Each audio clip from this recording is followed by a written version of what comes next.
Béninoises, Béninois, mes chers compatriotes, il y a 60 ans, notre pays annonçait au monde sa souveraine volonté de se construire en nation et de se déterminer en État libre.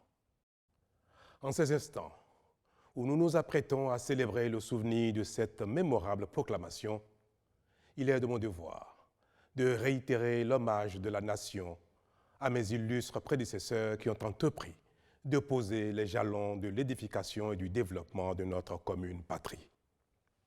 C'est donc avec respect que je renouvelle la reconnaissance de la nation à nos valeureux bâtisseurs de regrets et mémoire que sont messieurs Hubert Koutoukou Maga, Christophe Soglo, Sourou Migan Apiti, Justin Tometin Aomadegbe, Taïrou Kongaku, Maurice Kwandete, Alphonse Allé, Émile Derlin Zinsou, Paul-Émile de Souza et Mathieu Kérékou.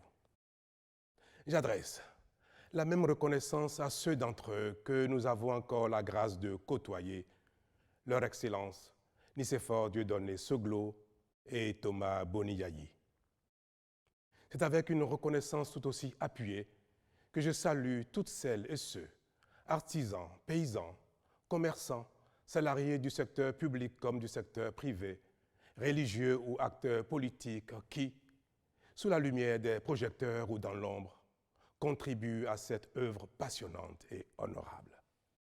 Mes chers compatriotes, les hésitations qui souvent nous habitent, les erreurs qui caractérisent parfois nos choix, la crainte du changement qui nous cantonne quelquefois dans les acquis éphémères et insuffisants, ne doivent nullement nous stigmatiser et nous faire douter de notre capacité à nous développer nous aussi. Les expériences que notre cheminement nous a permis d'accumuler doivent plutôt constituer la rampe de lancement vers ce développement certain et durable dont nous rêvons depuis 60 ans. Pour ce faire, nous devons assumer notre devoir d'inventaire avec lucidité pour surmonter avec courage et responsabilité les difficultés de parcours. En effet, pour assurer son développement, notre nation ne saurait se permettre pour longtemps la répétition d'erreurs ni la persistance de choix qui se révèlent inefficaces, voire nuisibles à son devenir. C'est le sens des réformes majeures que le gouvernement met en œuvre depuis bientôt 5 ans avec votre précieux soutien. Les résultats déjà perceptibles, de plus en plus appréciés et salués à l'international, traduisent la pertinence de l'option en faveur d'une vision claire pour le développement de notre pays et d'une gouvernance rigoureuse dans tous les secteurs, débarrassés de la corruption, des détournements et de la prévarication. C'est ce qui a permis à notre pays, dans le cadre de l'évaluation par la Banque mondiale des politiques et des institutions nationales en 2020, d'être classé 2e du continent africain en matière de gestion économique. Avant cela, en 2019, le Bénin a été classé 1er des pays francophones d'Afrique en matière de transparence budgétaire par une structure internationale d'enquête, partenaire de la Banque mondiale, du FMI et de l'OCDE. Cette rigueur dans la gouvernance, associée aux efforts de chacun, a permis à notre pays, depuis le début de cette année, de sortir de la liste des 25 pays les plus pauvres de la planète et de quitter la catégorie des pays à faible revenu pour intégrer le groupe des pays à revenus intermédiaires. Ces résultats renforcent notre conviction que le sous-développement n'est pas une fatalité dont ne peuvent se soustraire les peuples d'Afrique. Ils nous rassurent davantage que la pauvreté et la misère peuvent être éradiquées quand le travail devient une valeur et constitue la véritable source de revenus, qu'en anticipation, l'organisation, la méthode et la rigueur caractérisent la gouvernance et quand chacun répond de son action devant la loi. Mes chers compatriotes, en ces moments solennels, je me dois encore de remercier et de féliciter chacune et chacun de vous d'avoir consenti des efforts parfois difficiles et accepté quelquefois de renoncer à certains avantages pour permettre la mise en œuvre efficace de cette politique de rigueur nécessaire au développement de notre pays et à son rayonnement. Avec courage, lucidité et détermination, grâce à l'engagement de toutes ces filles et de tous ces fils, notre pays trace désormais les sillons de son parcours vers le développement.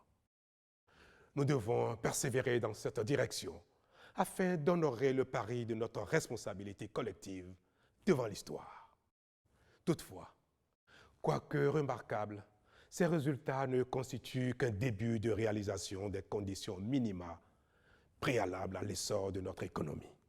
C'est pourquoi nous ne devons point nous en contenter et encore moins arrêter la dynamique si nous voulons les amplifier. Nous devons donc, sans relâche, avec davantage de courage et d'abnégation, accentuer nos efforts en vue de rendre plus concrètes, plus visibles, plus satisfaisantes et plus durables les avancées qui s'observent ici et là. Nous avons toutes les raisons d'y croire, même si chacun ne ressent pas encore dans son quotidien tous les effets réels de ces performances qui pourtant améliorent déjà sensiblement la satisfaction de nos besoins basiques comme l'eau, l'électricité, les soins de santé et l'éducation, les routes, toutes choses préalables au développement collectif et à l'épanouissement individuel.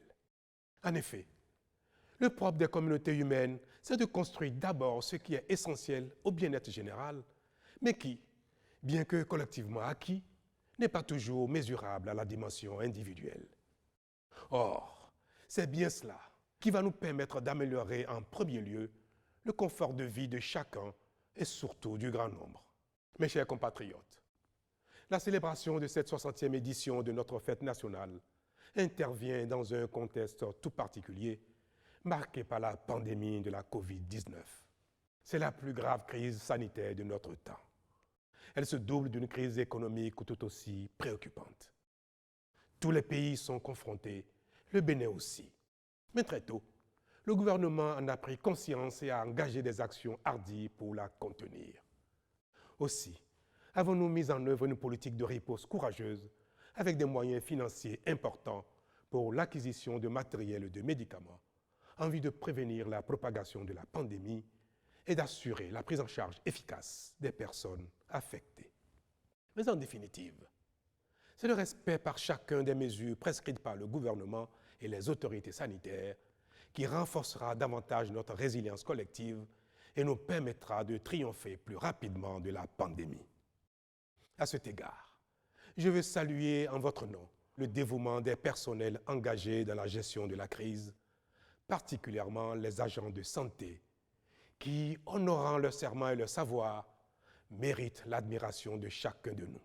Je veux saluer également la solidarité nationale qui s'est manifestée à travers d'importants dons en numéraire et en nature et exprimer la gratitude de la nation à tous les donateurs.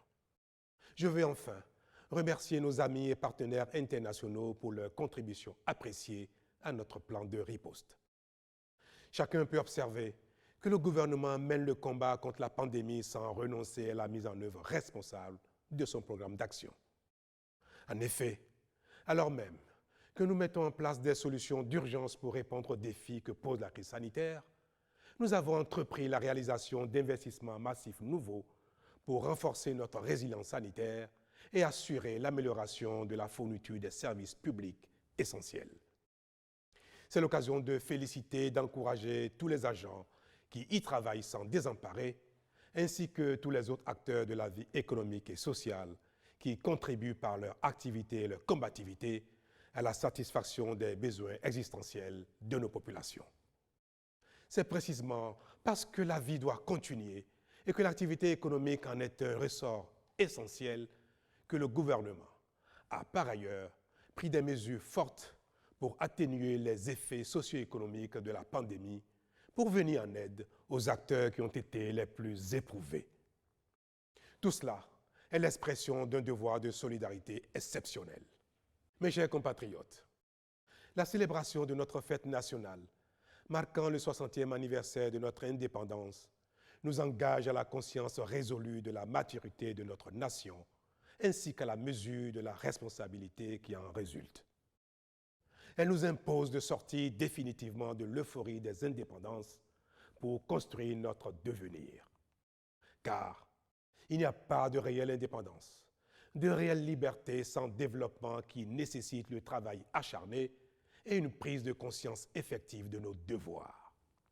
Aussi, Devons-nous, Béninois de l'intérieur comme de l'extérieur, nous mobiliser davantage autour de nos idéaux de fraternité, de justice et de travail pour permettre à notre pays d'accéder à un avenir radieux et d'être de ceux dont la voix compte dans le concert des nations. J'ai foi en notre capacité à construire une nation forte, riche et encore plus solidaire, qui assure à tous une vie décente. Dans cet élan, notre communauté doit demeurer bienveillante à l'égard de ses membres qui se sont mis en marge de ces règles. C'est pourquoi j'accorde à ceux d'entre eux qui en réunissent les conditions légales la grâce nécessaire à leur amendement et à leur insertion sociale. Bonne fête nationale à toutes et à tous.